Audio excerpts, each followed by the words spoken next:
Hello, everyone. I'm Janet Salmons, Methods Guru for Sage Method Space, and I'm happy to be joined today by Charlotte Brookfield from Cardiff University, who is serving as the mentor in residence for September 2021 on Method Space.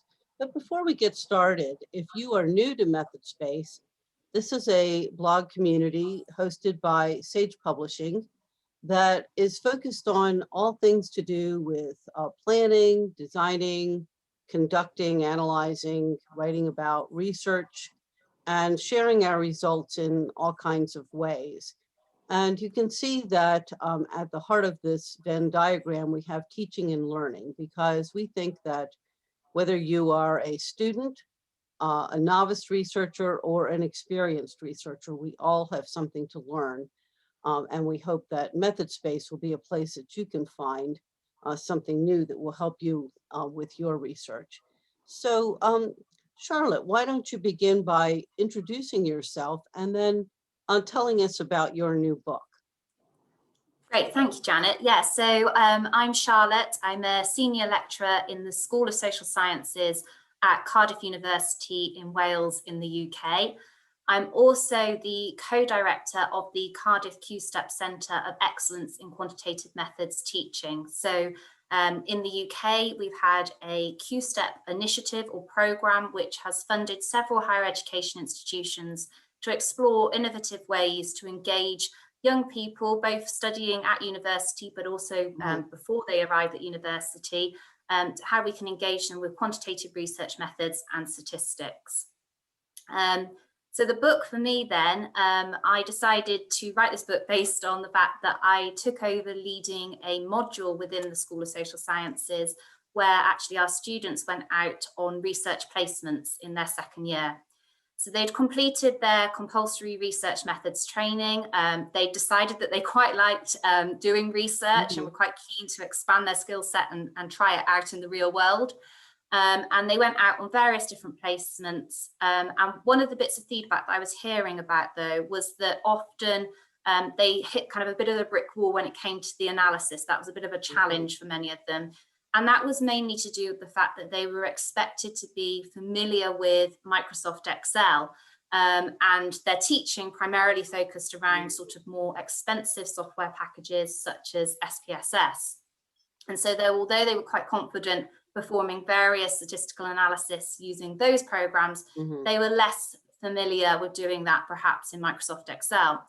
And the reason for perhaps not having access to these while they were on placement was either because they were working with very small charities that couldn't afford the expensive licenses, or in other instances, they were actually in really big organizations. So for example, we have students going to work with the Welsh government, but they're not going to let the student have access to their SPSS licenses. They're reserved for the people right at the top that are doing the high level analysis. So they weren't going to get it. And equally, the student couldn't then, in those instances where they're working with really sensitive data, just download the data sets and put them on their own laptop and use their own SPSS license. So it was a gap that we kind of acknowledged in the skill set. And really then I just started writing worksheets, activities to try and familiarize students with Microsoft Excel before they went out on placement. And it grew from there into the book, really. And as I said, I'm quite passionate about thinking of ways that we can engage young people with quantitative research methods and statistics and make people more numerically literate. So I've tried to draw on my teaching practices throughout in the book, and all the examples I introduce in each chapter. I name which data set I'm using. They're all open access data sets that you can download free of charge and replicate the analysis that I show in each chapter. And then there's a sort of a teaching activity at the end. So if you're a practitioner thinking of how to help your students with these things, there's some activities in there, as well as activities for students to complete themselves. So, and then I guess kind of more broadly, I wanted to make it so it wasn't just all about Excel, that actually for those students that perhaps were not so interested in developing their data analysis skills, there's some softer skills embedded in the book that I think were really helpful for students undertaking research projects. So there's stuff around time management, but also about presenting research and disseminating it to wider audiences.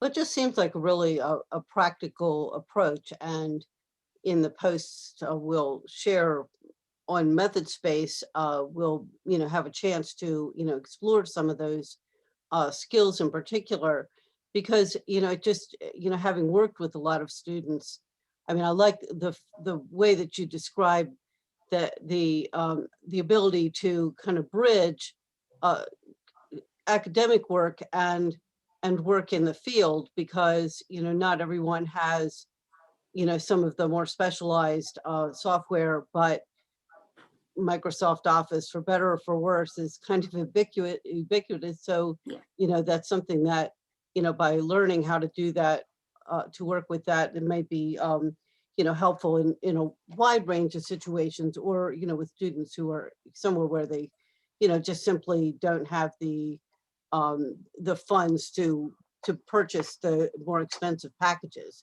So, I think that for new researchers, whether you're a student or someone working in an agency, or even an experienced researcher taking on a new project, just, being able to manage the project as a whole, and the data in particular, and all the planning and the stages of it, the background information, literature, et cetera, is a real challenge, both for qualitative and quantitative researchers. So, how might Excel be a benefit for people in those situations? Yeah, so I think in terms of managing a project, Excel can help in a number of ways. You've already mentioned the fact that it's kind of a format that people are very familiar with. Everybody is familiar with the Microsoft branding, and I think particularly if you're working on a group project, either as a student or as a professional, actually having a platform that everyone is somewhat familiar with can really help in that sense. But equally, in terms of planning your project, I talk about in the book how you can actually create what we call Gantt charts to help plan your project time. So these are visual representations showing the tasks you're going to complete and the time you're going to spend on each task. So actually, for a project management tool, it can be really helpful in that way. And then equally, kind of at the other end of the project, actually, once you've done your data analysis, whether that's quant or qual, Microsoft Excel can be really useful for producing sort of data visualizations and infographics that are really powerful at sort of helping your data speak to a wider range of audiences. Right. Those are all super important. So, I mean, for some people, they may be kind of trying to going back and forth between using Excel for some parts of their analysis, but maybe also planning to use other kinds of software packages. How might your book and the skills that you talk about help somebody to organize and prepare, but still use those other packages as well? Yeah, so the book's kind of divided up into the chapters that reflect different stages of the research process. So if you were more interested in perhaps kind of using Excel to help you manage your time and to plan your project at the beginning, you could just dip into those particular chapters and then use your kind of favored software for the latter. However, I've been quite conscious even in those later chapters when I'm talking about the different data analysis techniques that you might use and statistical tests, to actually describe those tests in full and to say what's going on behind the scenes. So not just showing the Excel commands and output, but actually giving a fuller picture. So I think even for those students that opt to use a different software package, actually for that background knowledge, it could be a really helpful tool for them to turn to. And I equally think just in terms of the output that you tend to get from Excel, it tends to be less than in other software packages. I think sometimes in other statistical software packages, we get a little bit of redundant output or output that our students don't necessarily need to know about at the stage they're at. And actually in Excel, the output that they're getting is more familiar perhaps with what they're seeing in that final journal article. So again, I think from a starting point, even if a student is planning to use a different software, it might be useful just to have a go at doing it in Excel and seeing what it looks like so they can identify kind of what the numbers are that they're going to be looking for in that other software package. Right.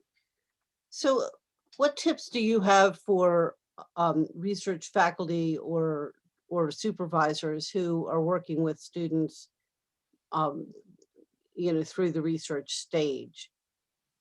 I think my main tips would be to be honest, to acknowledge that learning research methods is an ongoing process. None of us are experts in this field, and that also methods are constantly changing with new developments. So be honest and open about your own learning journeys with these and frustrations. And reflect on your own experiences in the field, share those stories of when it has gone wrong, when participants haven't turned up, and what you've done in those situations. But also to try and think of relatable contemporary examples that are really going to ignite their enthusiasm for these different methods. One of my favorite things that we do at Cardiff is actually, as we approach Christmas and in December, we actually do taste testing of different festive treats, different supermarkets.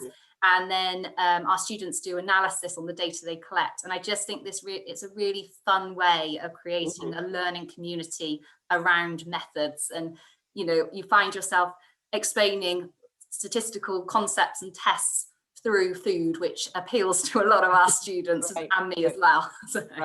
Right. Is there anything else that you would like to add, either about the Excel tool or about your book?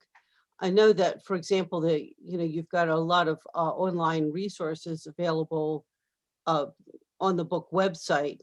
So is there anything there you would like to point to? Yeah, I think the online tools, it wasn't actually until I wrote this book myself that I realized what a vast range of online tools Sage do have available for those teaching research methods. And I would really encourage anybody who is about to embark on teaching research methods modules for the first time to really delve into that sort of treasure trove of resources that are there. I think particularly in the UK, as I said, we've had this sort of large scale initiative to try and increase the quantitative methods teaching provision within universities, but quite often it is the case that it is one lone teacher having to deliver a compulsory research methods module to a large mixed cohort with mixed abilities, but also mixed degree programs. So I think really knowing that there is that bank of resources there, I would really encourage people to take advantage of what Sage have put together. It's a real wealth of resources. Right, and maybe those are some that we can highlight in future posts so that people can find them, because I know sometimes there's so much out there. Just being able to put your finger on the right thing at the right time can be a challenge. So, well, thank you so much for talking with us about your book and some of these ideas, and the importance of really kind of making it real for students and new researchers, so that research broadly and data analysis in particular are not such foreign and abstract concepts. So thank you for joining me, and I look forward to working with you as we develop more materials to help faculty and students through MethodSpace. Thank you, Janet.